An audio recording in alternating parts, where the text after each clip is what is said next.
নমস্কার, আমি শুভ বাগ। তো অনলাইন ক্লাস ধাপ 10।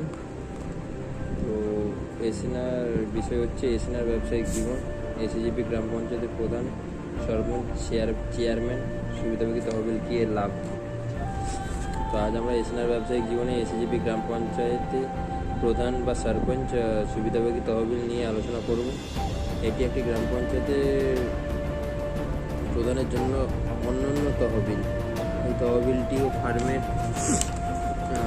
কমিশন ভিত্তিক তহবিল দিয়ে দুই ধরনের কমিশন করা হয়, একটি সদস্যতা কমিশন, অন্যটি এসএজিপি সদস্যতা উপার্জন কমিশন।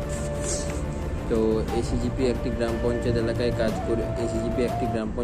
কাজ করবে এবং গ্রাম পঞ্চায়েত এলাকা থেকে তাদের এসএজিপি সদস্যপদ তৈরি করবে। এই ফার্ম এসএজিপি গ্রাম প্রধান সুবিধাভোগী তহবিলে একটি কমিশন দেবে। প্রতিটি এসএজিপি সদস্য কমিশন হবে 100 টাকা। এই কমিশনের স্বয়ংক্রিয়ভাবে তহবিল ব্যাংক অ্যাকাউন্টে জমা করে। সুতরাং একটি গ্রাম পঞ্চায়েত এলাকায় যদি 10,000 এসএজিপি সদস্য তৈরি করা হয়, তাহলে মোট কমিশনের পরিমাণ হবে 10 লাখ। সুতরাং প্রথম ধরনের কমিশন 14 মাসের মধ্যে 10 লাখ হবে।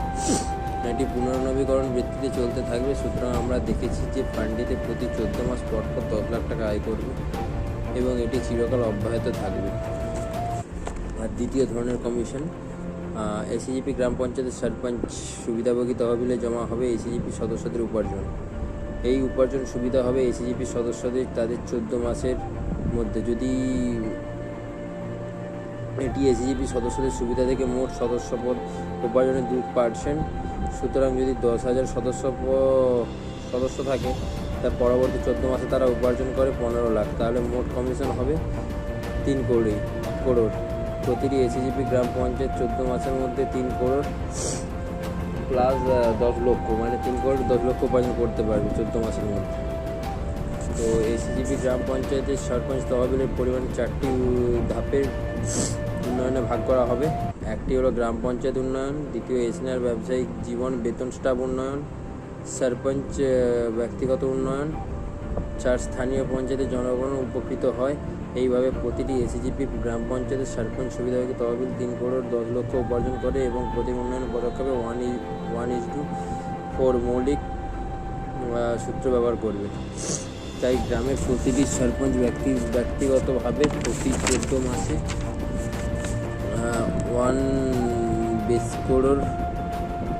করোড় উপার্জন করে। তাই তাদের 5 বছরের মেয়াদ প্রত্যেক সরপঞ্চ এসএজিপি প্রকল্প থেকে 3 বা বেশি করোড় ব্যবহার করে। কারণ সাধারণ মৌলিক শর্তাবলী আছে।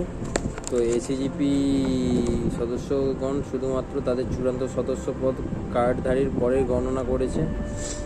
আর যদি কোনো ব্যক্তি এসএজিপি সদস্যতার জন্য আবেদন করে, তবে এটি গণনাযোগ্য নয়। শুধুমাত্র চূড়ান্ত এসএজিপি সদস্য পদে আইডি কমিশনের জন্যই গণনা করা হয়। আর এসএজিপি সদস্যপদ উপার্জন কমিশন এসএজিপি সদস্যদের ব্যাংক অ্যাকাউন্টে জমা করার পরিমাণ গণনা করা হবে। যার যে সদস্যরা তাদের আর্থিক